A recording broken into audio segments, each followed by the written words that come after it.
Joining us now is our head coach of the BYU track and field team, Ed Eyestone. Ed, we got time travel on the mind, man. and naturally, every time you come on the show, if we're going back in time, we're thinking about that mustache. Or as Tatenda Sumba called it, the good old days. The good old days, yes, and it's gone. In fact, you guys got me up out of bed. I actually had to shave on a holiday today, on Memorial Day. Bravo for Ed Eyestone. Yeah, but you told us we got you out of mowing the lawn, though. You got me out of mowing the lawn for a few hours. It's still, unless you have me on until sunset, I'm going to go back to that. You still have to go back and fulfill that responsibility. I'm excited for it, yeah. We're delaying the inevitable lawn mowing from Ed Eyestone. Okay, our Twitter question today. We want to know, if you could travel back to one BYU sporting event, anything you want, and relive it or experience it, which would it be and why? Well, I was at the Beck to Harline game, so I saw that personally. Amazing. And was able to, the University of Utah fans were not happy. We're not happy at all. We kind of had to run for our lives when that was over. But it was actually very fun, very exciting. I'd have to say 1980, was it 81 or 82? Would have been 81. I was on my mission in Barcelona, but I understand there was a little bit of a football game. The Miracle Bowl game. 80. Was it? Okay, 80, December thank of you. 80. 80. Okay, it was my first year. Yeah, 80. December of 80. So bit of a Miracle Bowl there that I would have loved to see. My in-laws, my future in-laws, of course I wasn't married at the time, but my in-laws were actually at the game, and they left early. So yeah, so that's a tough one. That's a tough one. But they did listen to it on the radio, stuck in the parking lot. They were trying to get back in? Yes, exactly. So, but yeah, I probably would have loved to have seen that amazing. game in 80 for sure. Wow, that's brutal that they left early. They did. But there were a lot of Yeah, people that they're were the only ones. I know. There's so many funny stories associated with it. Amazing things. I was telling Jason this morning, funny story I read in BYU Magazine a few years back, that a guy who was currently investigating the Church of Jesus Christ of Latter-day Saints saw that BYU was down 45-25 and said to his girlfriend, hey, if they win this game, I'll get baptized and convert. And he went to bed and woke up the next morning and saw that they had won the game. And he was like, that's it. Maybe that's why. Ed, great stuff. We appreciate you waking up early on the holiday. And we want to talk about what you and your team did over the weekend. Congratulations, first of all, getting to the NCAA championships in a number of events, a number of athletes. And you said you were starting to say something as we were coming back.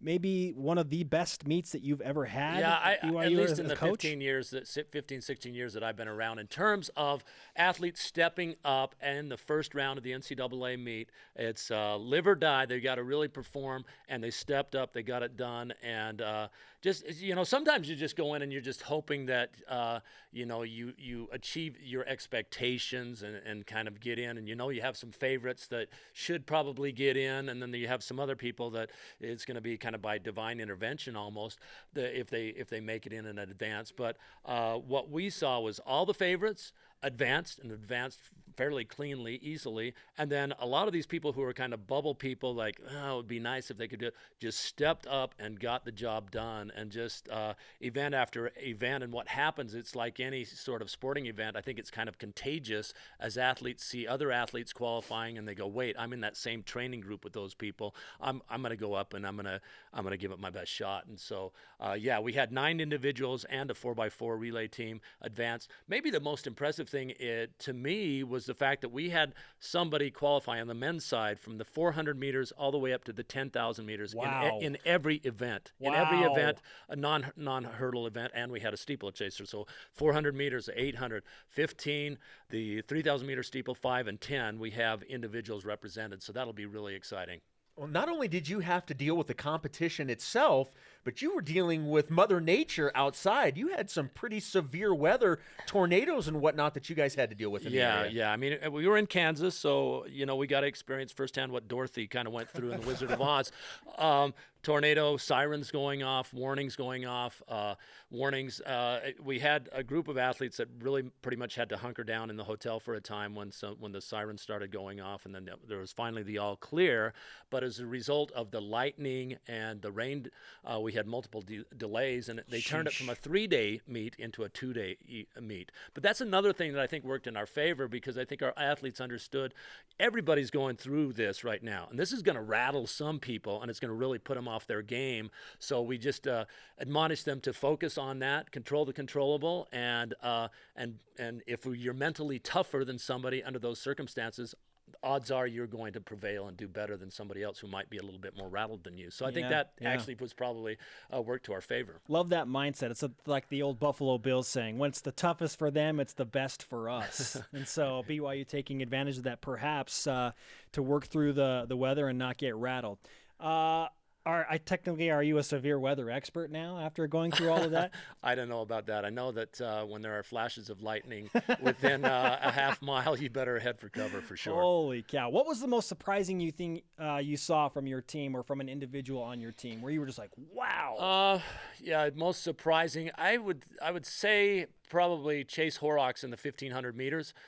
We had Marcus Dixon and Chase Horrocks had both qualified for the regionals. We felt like Marcus, if he ran, a very solid race, that he had a chance of qualifying. I think Chase Horrocks was a bit more of a long shot in terms of doing that. But just the way the way the race sorted itself out, Chase put himself in really good position. He had been nursing an injury to his calf, so he basically lost last week in terms of training. So maybe we learned something about the importance of tapering coming into a competition. Yeah. And then he just put himself into a place where, with 150 to go, he moved up, actually took the lead briefly, and then just held on down the home stretch, and then literally a lean for 200ths of a second got him into the meet. So that was very exciting to see. He probably was our athlete that really rose up above and beyond. But like I say, all of the athletes, the 9 individuals and then the 4x4 team that qualified, I think they all just exhibited just immense focus and determination, and they got the job done. What type of expectations do you take into nationals now? Well, again, we have some people that Zach Blackham and Shaquille Walker, who certainly finished third place individually indoors, and so we would hope that they could match those achievements. We also have Shea Martinez Collinsworth, who has also been a placer at the national meet. So we certainly have high expectations for those 3 individuals. But basically, if you make it to the meet, you've got a shot. And so just as we had athletes rising up and performing at the West Regionals to get to the national meet, even if you're the 24th ranked individual in your event, because they take 12 from the West region, 12 from the East region, even if you're the 24th ranked individual, you got a shot, especially in some of the strategic events where it can come down to a kick. The Olympics coming up this summer in Rio. We think they are. I know that there's some weird stuff happening. They're having those Olympics. They're going to take place. You heard it from the coach. Okay, it's going to happen. Too late to move it at this point. Who of your team? Who do you think has the best shot to run for an Olympic team? I know Tatenda Suma was like, if I can run a 10.16, like that's a dream of his, but that's just one example. Who do you see potentially running the Olympics? Tatenda's got to improve his 200 time probably a little bit, but if he does, then I think he can get a nod from his home country, Zimbabwe. And then right now, Shaquille Walker has the qualifying standard for the Olympic trials, and in fact, he has, I believe at this point in time, I believe it's the 3rd fastest time in the country, not just the college guys, but overall going in. So he's still going to be not considered necessarily a favorite to make the team. But first things first, we need to get through the NCAA championships. We need to get him a NCAA crown in 2 weeks, and then we're going to focus all our focus and determination for those Olympic trials. But he certainly has a shot. A lot of people have him making the final. That would be awesome. And then once you're in that final, he's got great speed. He's got some of the best speed, if not the best speed, of any of our current U.S. 800-meter runners. So he has a definite shot. So it'd be great to have. We already have Jared Ward in, one of our alums, in the marathon, and we would just love to see Shaquille Walker. And Zach Blackham also, he's got to improve a couple of inches in the high jump to get through.